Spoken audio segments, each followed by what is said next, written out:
마태복음 12장 38절로 39절 말씀입니다. 다 같이 봉독하시겠습니다. 그때 서기관과 바리새인 중 몇 사람이 말하되 선생님이여 우리에게 표적 보여주시기를 원하나이다. 예수께서 대답하여 이르시되 악하고 음란한 세대가 표적을 구하나 선지자 요나의 표적밖에는 보일 표적이 없느니라. 아멘.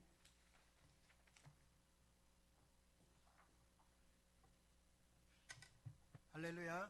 네, 하나님께서 오늘 우리 가운데 함께 하심을 믿습니다. 우리 옆에 분들에게 인사 나눕니다. 예수님의 이름으로 사랑하고 축복합니다.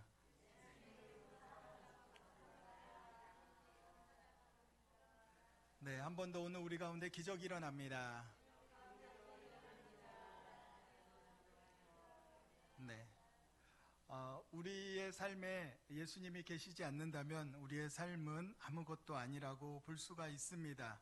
그렇기 때문에 우리의 믿음은 항상 주님께 나아가야만 할 줄로 믿습니다. 그래서 오늘 말씀을 통해서 오늘 제목은 우리의 믿음은 어디에 있는가라는 제목으로 함께 은혜를 나누고자 합니다. 따라 말씀하시겠습니다.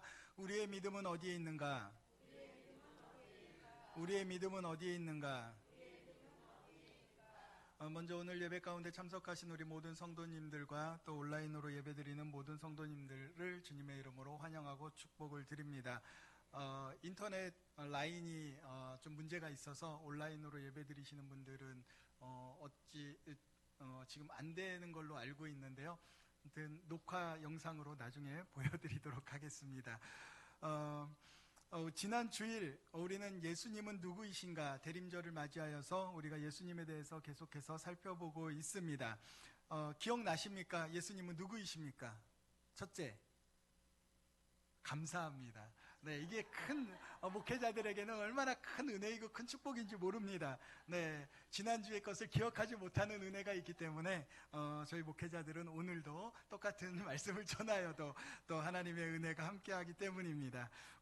지난주 첫 번째는 기름 부은 메시아이시다 이렇게 말씀드렸고, 또 둘째로는 복음, 즉 기쁜 소식을 전하시는 우리 예수님에 대해서, 그리고 희년을 선포하시는 예수님에 대해서 말씀을 드렸습니다.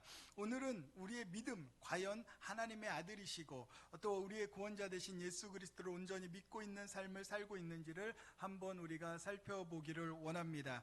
예수님께서 이 땅에 오셔서 많은 표적과 기적들을 보여주고 자신이 하나님의 아들이심을 우리 가운데 보여주셨습니다. 그러나 많은 사람들은 예수님에 대하여서 하나님의 아들이라기보다는 자신이 보고 경험한 것들을 통해서 예수님을 평가했다라는 겁니다. 요한복음 1장 46절에 보면 나다나엘이 이르되 나사렛에서 무슨 선한 것이 날 수 있느냐? 빌립이 이르되 와서 보라 하니라. 그렇습니다. 나다나엘은 예수님이 나사렛 사람이라는 것을 알고 있었습니다. 그리고 나사렛에서는 절대로 선지자고 또 어떠한 큰 인물이 날 수 없는 정말 초라한 동네였다라는 것을 알고 있었기 때문에, 그리고 어떤 선지서에서도 나사렛이라는 이름을 본 적이 없다라고 그는 생각하고 있었기 때문입니다. 오늘 우리는 예수 그리스도를 어떻게 믿고 있습니까? 머리로는 이미 성경을 통해서 또한 많은 설교를 통해서 그리스도시요 살아계신 하나님의 아들이십니다라는 것을 우리는 생각하지만, 혹 마음속으로는 믿음의 영역 가운데까지 들어가지 못한 우리들의 삶의 모습이 있지 않은가를 생각해 봐야 할 줄로 믿습니다. 믿음의 영역은 눈으로 보고도 쉽지 않은 일이기 때문입니다. 아무리 눈으로 본다고 할지라도, 우리가 귀로 듣는다고 할지라도 그것이 결코 쉽지가 않습니다. 우리가 말하는 침례 요한, 예수님에 대해서 침례를 주면서 이렇게 평가한 것을 우리는 알고 있습니다. 누가복음 3장 16절입니다. 요한이 모든 사람에게 대답하여 이르되 나는 물로 너희에게 침례를 베풀거니와 나보다 능력이 많으신 이가 오시나니 나는 그의 신발끈을 풀기도 감당하지 못하겠노라. 그는 성령과 불로 너희에게 침례를 베풀 것이라고 이렇게 성경은 말씀하고 있습니다. 그리고 예수님께서 침례를 베푸는 것을 거부하였던 요한이었지만 감옥에 갇혔을 때 예수님에 대해서 하나님의 아들이라고 믿기보다는 의심을 갖고 있었다라는 겁니다. 누가복음 7장 19절에 기록되어져 있습니다. 요한이 그 제자 중 둘을 불러 주께 보내어 이르되 오실 그이가 당신이오리까 우리가 다른 이를 기다리오리까 하라 하매, 이 성경을 보면은 약간 우리 조선시대 임금님에게 하는 그러한 어투로 쓰여져 있어가지고 때론 읽다 보면은 전하 막 이렇게 읽어야 될 것 같은 그래서 헷갈리는 이런 문장들이 있어가지고 약간 버벅거릴 때가 있는데 이해해 주시길 바랍니다. 다른 일을 기다리오리까 하라매. 네, 그렇습니다. 왜 이런 고백들이 나오는 것입니까? 오늘 본문에서 말씀하시는 것처럼 예수님은 복음을 전하시면서 수많은 기적을 일으키고 또 자신이 하나님의 아들이시라는 것을 또 표적을 보여주었음에도 불구하고 많은 사람들의 교만은 표적이 아닌 자신들이 원하는 기적만을 요구하고 있었기 때문이었습니다. 성경은 분명히 우리 가운데 말씀하고 있는 것이 로마서 10장 10절입니다. 우리 같이 한 목소리로 봉독하겠습니다. 사람이 마음으로 믿어 의에 이르고 입으로 시인하여 구원에 이르느니라. 그렇습니다. 마음으로 믿어질 때 진정한 예수 그리스도를 우리가 구주라고 시인할 수 있다라는 것입니다. 성탄절 우리가 예수님의 오심을 기다리면서 또 오신 예수님을 우리 기뻐하면서 우리가 대림절을 보내고 있는데 정말 우리가 예수님을 마음으로 믿고 있는지 우리의 삶을 다시 한번 살펴봐야만 할 줄로 믿습니다. 마음으로 믿어질 때 그것이 입으로 행동으로 나타날 수 있게 되는 것입니다. 예수님을 믿어지면 우리의 입술이 변하고 우리의 행동이 변하여지기 때문입니다. 한 번은 제가 여의도에서 이렇게 말씀을 전하고 이렇게 내려오는데 어떤 성도님께서 막 달려오셔서 병 낫기를 기도해 달라고 이렇게 부탁을 했습니다. 그래서 성도님을 향해서 이렇게 안수하고 기도해 드렸는데 기도한 후에 아멘 이렇게 했는데 그 옆에 같이 오셨던 분이 갑자기 오셔서 하시는 말씀이 모 권사야, 이거는 어느 병원의 어느 의사가 정말 용해. 그리고 그 옆에 약국 가면 정말 좋은 약이 있어. 이렇게 이야기하는 것을 보고 도대체 기도를 왜 받는 건지, 믿음이 도대체 어디에 있는 건지 알 수 없는 그러한 상황을 경험했던 적이 있었습니다. 믿음의 눈이 어디에 가 있는가를 우리는 여기서 분명히 알 수 있다라는 것입니다. 우리가 생각 속으로는 예수님께서 우리를 치료하시는 분이시다, 우리를 회복하시는 분이시다 받습니다. 반드시 우리를 회복하시고 치료하여 주십니다. 그리고 예수님께서 우리를 위해서 많은 질병을 치료할 수 있도록 병원과 의사와 또 많은 약들을 개발할 수 있도록 우리 가운데 지혜를 주셨습니다. 그렇다면 우리가 기도할 때 하나님, 이 약을 통해서 하나님이 허락하여 주신 그 치유의 역사가 더 극대화돼 달라고 차라리 그렇게 믿음으로 기도하는 게 더 나을 것입니다. 주님만을 믿습니다. 주님께서 반드시 치료하여 주십니다. 저는 병원도 의사도 약국도 다 필요 없습니다라고 선포했다가 누군가의 그 한마디, 어떤 의사가 정말 용하다라는 그 한마디 때문에 모든 믿음을 다 버리고 병원으로 달려나가는 그 모습 가운데 여러분들, 하나님의 치유의 역사는 결코 이루어지지 못한다라는 것입니다. 그렇기 때문에 우리는 진정한 믿음이 어디에 있는가를 한번 살펴봐야만 할 줄로 믿습니다. 또 어떠한 분은 자녀가 잉태하기를 바라고 있어서 기도해드리고 또 제가 말씀드렸습니다. 어차피 노산이니까 그냥 아예 한꺼번에 2명을 낳는 게 더 낫지 않겠느냐, 그렇게 하고 가볍게 말씀드리고 기도해드렸는데 1년 후에 그분이 저에게 오셔서 저희 손주를 보았는데 2명이 나왔어요, 쌍둥이를 낳았어요, 뭐 이렇게 하시는 모습을 보면서 기뻐하는 모습을 발견하게 되었습니다. 여러분들, 믿음의 차이입니다. 정말 하나님이 할 수 없는 그 불가능한 영역 가운데 역사하시는 그 하나님을 믿는다면 우리는 전적으로 하나님 앞에 맡기며 나아가야만 할 줄로 믿습니다. 그렇다면 우리들의 삶 가운데는 정말 하나님이 기뻐하시는 삶을 살아가는 그러한 은혜의 삶이 열려져 있다라는 것입니다. 전남 강진의 한 마을 논 가운데 커다란 무덤이 있습니다. 이 무덤은 임진왜란 때 전투에 참여했던 황대중 장군의 말 무덤이었는데, 황대중 장군은 임진왜란, 정유재란 당시 이순신 장군 휘하에서 활약을 했던 장군이었습니다. 남원성 전투에서 다리를 절며 끝까지 싸운 황대중 장군이 전사하게 되었는데, 말 위에서 죽자 말은 그 장군을 시신을 등에 싣고서 남원에서 강진까지 밤낮을 가리지 않고 달려갔다라고 합니다. 사흘 만에 이제 강진에 도착했는데, 그 도착한 후에 장례가 끝날 때까지 이 말은 그 장례식장 앞에서 그 장례 치르는 곳에서 밥도 먹지 않고 계속해서 그냥 머물러 있었다라고 합니다. 그리고 결국 그 자리에서 고개를 떨구고 이 말이 그 장군이 떠난 것을 아쉬워하다가 결국 죽게 되었는데, 주민들은 이 충성심에 감탄해서 이 말의 무덤을 만들게 되었습니다. 지금도 400년이 지났는데 황대중 장군의 후손들이 말 무덤을 정성껏 관리하고 있는 것을 볼 수가 있습니다.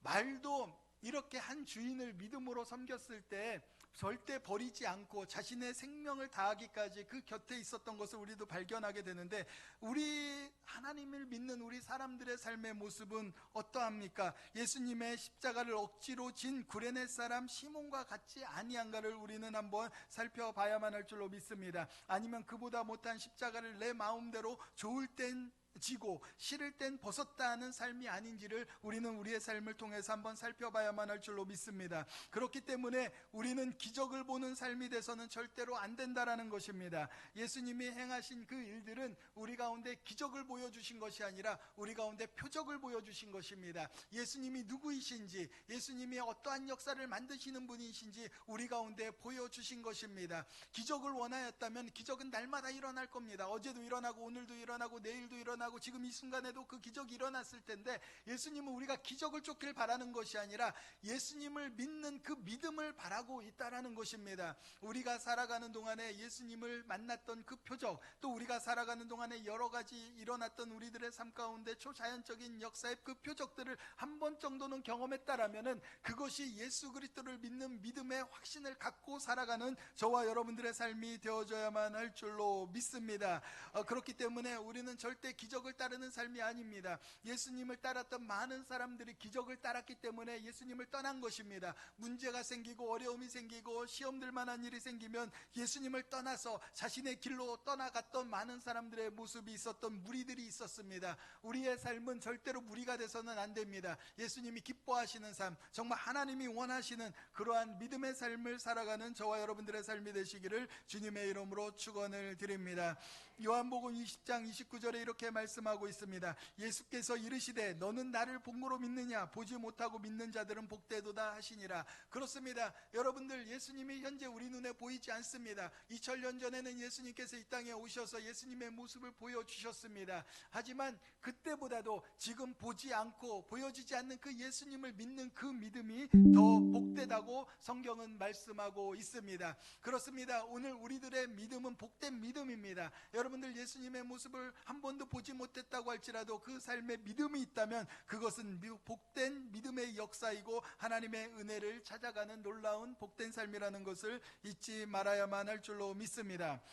그렇다면 이렇게 확신한 삶을 살기 위해서 우리는 어떤 삶을 살아야만 합니까? 답은 한 가지밖에 없습니다. 성령님의 인지하심을 통해서 성령의 충만함을 반드시 받아야만 한다라는 겁니다. 성령님은 도우시는 하나님으로서 우리에게 확신을 주시고 믿음의 길로 갈 수 있도록 인도하여 주시는 분이시기 때문입니다.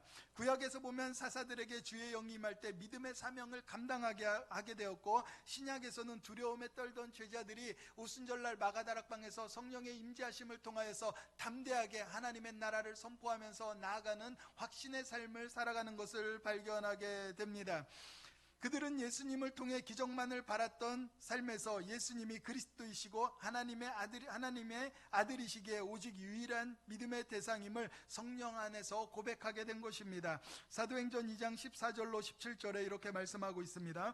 베드로가 11사도와 함께 서서 소리 높여 이르되 유대인들과 예루살렘에 사는 모든 사람들아, 이 일을 너희로 알게 할 것이니 내 말에 귀를 기울이라.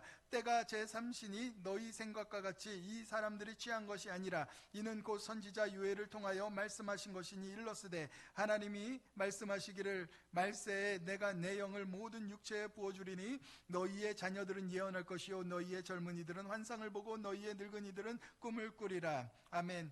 우리 또한 성령 안에서 거하면 볼 수 없는 것을 보게 되고 또 알 수 없는 것을 알게 되며 또 들을 수 없는 것을 듣게 될 것입니다. 기적만을 쫓다 넘어진 삶이 아니라 어떠한 상황에서도 모든 연약함을 뛰어넘을 수 있는 하나님의 복된 인생이 될 수 있다는 것입니다. 그 일들을 과거 카타콤에서 신앙의 절개를 지키며 살았던 그리스도인들에게서 보여줬고, 또 오늘날도 이러한 믿음의 삶을 걸어가는 많은 성도들이 우리의 삶에 있다라는 것입니다. 그 외경에 보면 마카비아서 6장 18절로 20장 41절에 이런 내용이 나오고 있습니다. 전형적인 순교가 일곱 아들을 둔 유대인의 한 어머니의 순교에 대한 이야기입니다. 주전 167년 시리아의 안티오쿠스 3세가 예루살렘을 짓밟았을 때 7 아들과 어머니가 있었습니다. 황제는 성전에 돼지고기를 올려놓고 유대인들에게 절하라고 명하였습니다. 어머니 앞에서 이 7 아들도 끌려왔는데 절대 절하지 않겠습니다. 우리는 오직 하나님 예수님만을 믿습니다. 성전에서 절대로 이러한 죄를 범할 수 없습니다. 이렇게 이야기했을 때 이 황제 안티오쿠스는 아들 한 명 한 명씩 죽이기 시작했습니다.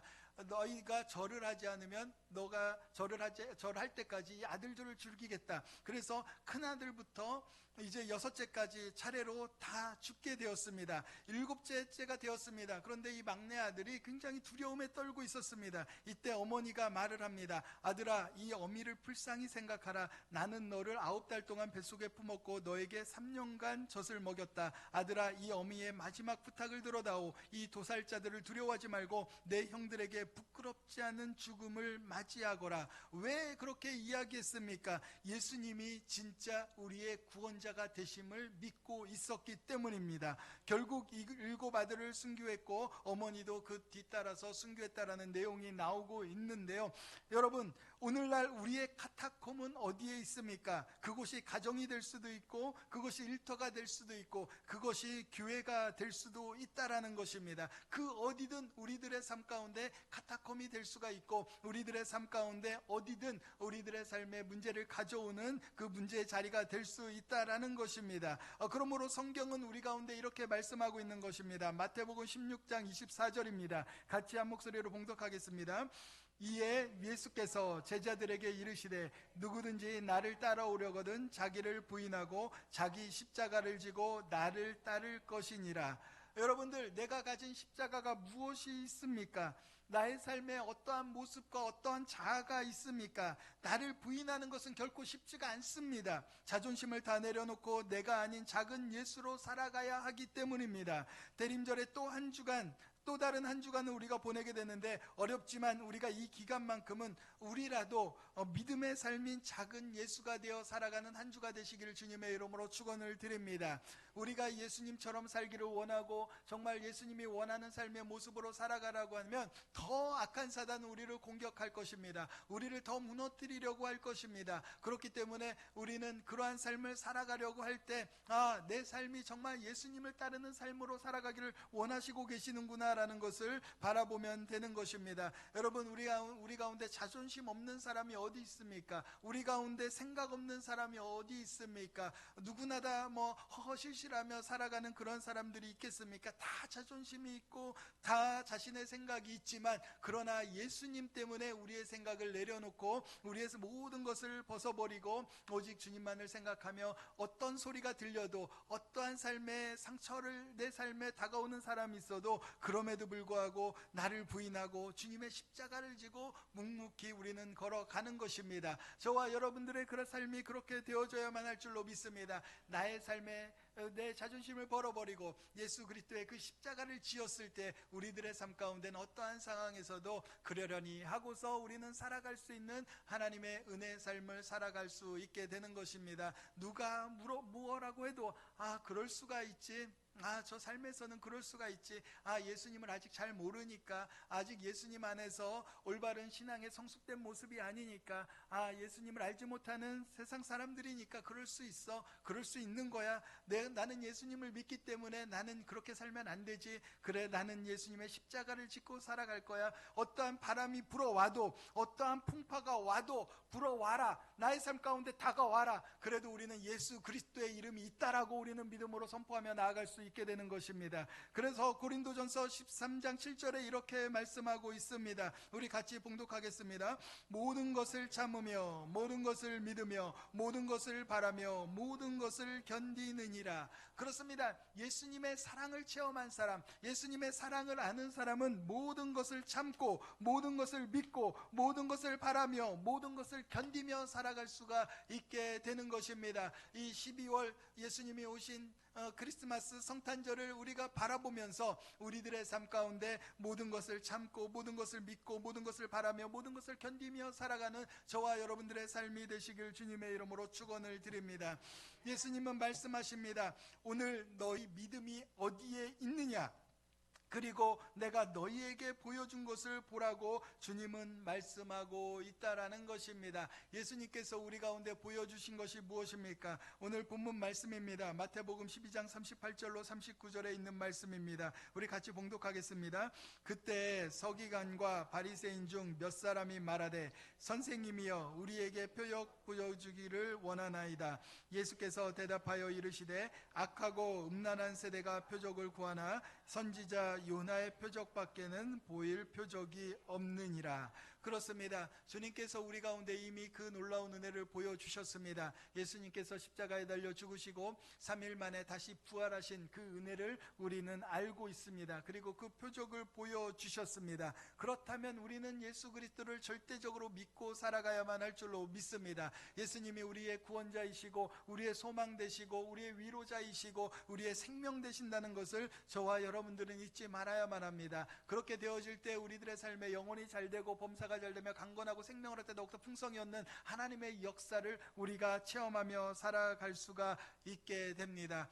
크리스마스 다가오는 이제 얼마 남지 않은 성탄절 주간에 우리의 삶에 정말 예수 그리스도를 마음에 심고 살아가는 삶이 되시기를 다시 한번 부탁을 드립니다. 많은 어려움들이 있을 것입니다. 살아가는 동안에 어려움 없는 인생은 없습니다. 누구나 다 때로는 고난의 길을 걷기도 하고 가시밭길을 걷기도 합니다. 하지만 이것이 우리들의 삶을 무너뜨리는 것이 아닙니다. 우리 안에 계신 예수 그리스도 그 놀라우신 은혜를 우리가 바라본다면 우리는 어떠한 상황 가운데서도 그 모든 것을 견디며 이기며 나아갈 수 있는 우리들의 삶이 될 줄로 믿습니다. 여러분, 저와 여러분들의 믿음은 어디에 있습니까? 예수님께서 이 땅에 오실 때 너희들의 믿음을 내가 찾아볼 수 없다라고, 믿음이 어디 있냐라고 예수님은 말하신다라고 성경에 기록되어져 있습니다. 세상에 오고 나니까 정말 믿음 있는 사람이 없다라는 것입니다. 진짜 믿음 있는 삶은 정말 우리의 삶에서 예수 그리스도의 향기가 나타나는 삶이 되어져야만 할 줄로 믿습니다.